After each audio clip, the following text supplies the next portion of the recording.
Star Wars 7x7, episode 2217. Today, part 3 of our look back at interviews with George Lucas from 1979 that actually bears upon events in 1999 and beyond. Punch it!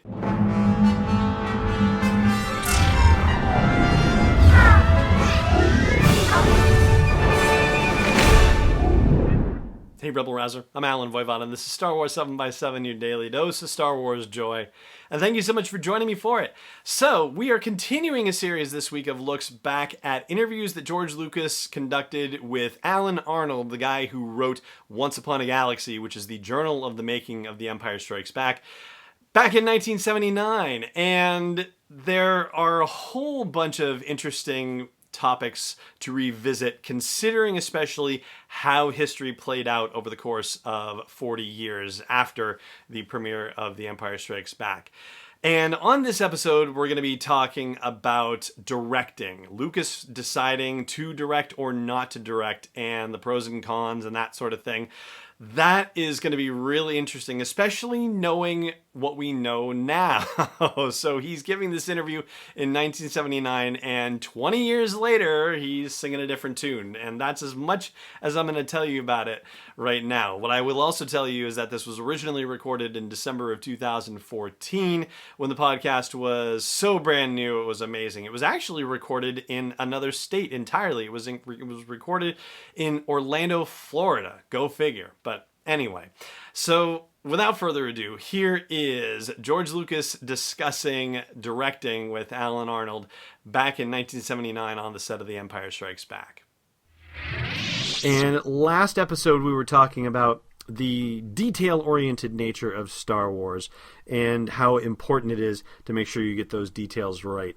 And we're picking up with Alan Arnold observing that it must be easier now for Lucas to know his way around the worlds he's created. And Lucas says that, yes, it was harder on the first film. And he says, I didn't quite know the world that was being created. It was very hazy to start with, but as it became clearer, more concrete, I had a stronger base of reality to work with. It was, so to speak, the reality of unreality. But now I know what Luke Skywalker looks like, I know how lightsabers work, I know what Darth Vader's appearance should be. On the first film, I didn't really know all these things. Should Luke be a young intellectual or just a crazy kid? Should Darth Vader be big and tall? How does Han Solo react to danger? That sort of thing. Those decisions and hundreds more were made before and during the first picture. And man, that is quite a task when you think back on it. I mean, that's pulling it from the ether, from absolute nothingness into the real world. So kudos to him for that, for even, all the little things that we then hem and haw about afterward. Man, the effort of creation is incredible. So kudos to you, George. Not that you need him from me, but hey, there's one guy's voice in the wilderness saying, you know what, you did all right.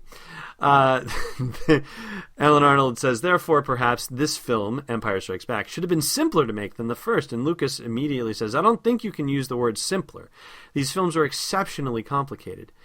In terms of the script, the magnitude of these two pictures is fairly similar. There are a few more sets on Empire, but not that many more. The locations are about the same in terms of the amount of time spent on them and the proportion of the film they'll fill in screen time. Now, the advantage of Empire that it has over Star Wars relates to the fact that the crew knows what kind of film we were making, as well as the fact that a lot of them worked on the first film. They know more what to expect, how to do things, whereas on the first film we were experimenting all the time. And so Alan Arnold responds, then why has Empire taken longer to make? And Lucas says, people work in different ways. That has a lot to do with it. In order to finish shooting in 17 weeks, which is what it took to shoot Star Wars, you have to push very hard. Sometimes that is very difficult, and it depends on who is doing the pushing. Somebody's got to do it. Arnold says, I said to Kirsch, this is Erwin Kershner, the director, the other day, that he's a director who changes his mind at the last moment. And Lucas says, that takes up time. In terms of the production, it is. Arnold says, but I don't think he's notoriously equivocal, do you? And Lucas says, no, we hired him because his reputation is one of being a fast director, and a very good one. I just don't think he's come up against anything quite so complicated before. You reach a point where it's so big that it's very hard to keep hold of. And Arnold says, so you felt the need to make this one bigger and better than the first. And Lucas says, I don't think we were trying to make it bigger. We're obviously trying to make everything better. I think we're just trying to make it as good as the first one, and if we get that far, I'll be happy. And then Arnold asks him, does the fact that you're not directing have its satisfactions, or do you sometimes wish you were? And Lucas says, generally, I enjoy not directing. Ah! It's very hard to read that line after the prequels. Ah! All right, so he says, generally I enjoyed not directing, and that not is in italics in the book itself. It's a great relief and a lot of pressure off me. That is the good side. I'm not nearly as emotionally distressed as I'd be if I were directing. Once in a while when I'm on the set, I get a little restless, as if I were directing, wishing I could go in there and get it done. I like what Kirsch is doing creatively. I don't have a strong feeling of wishing it were being done another way. Well, perhaps once in a while, he says. And I much prefer that somebody else do the work. And then Arnold asks, if you were directing, do you think you could speed up the process? And Lucas says, I think I could. Oh, my. Well, that is particularly interesting. And I think also because of the fact that in the 1970s, before everything got so polished in terms of how things were presented to the general public, I think this particular series of interviews is going to be remarkable for us Star Wars fans because we're going to get kind of an unvarnished look at what's been going on behind the scenes of Empire and also in Lucas's creative process. I think as the years have gone by and as the media has become more savvy and we as consumers of media have become more savvy, I think we're all looking at a different smoothed over and polished picture of what the films were.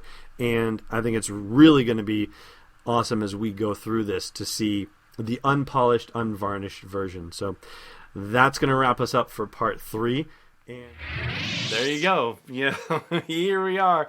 Even 5+ years after I recorded that episode, I'm still stunned, just the decision. And yet, the way he's talked about control and about, translating in the vision and whatnot, especially when the technology was finally available to him, I guess you can kind of see why he made the decision that went against what he had been thinking all along.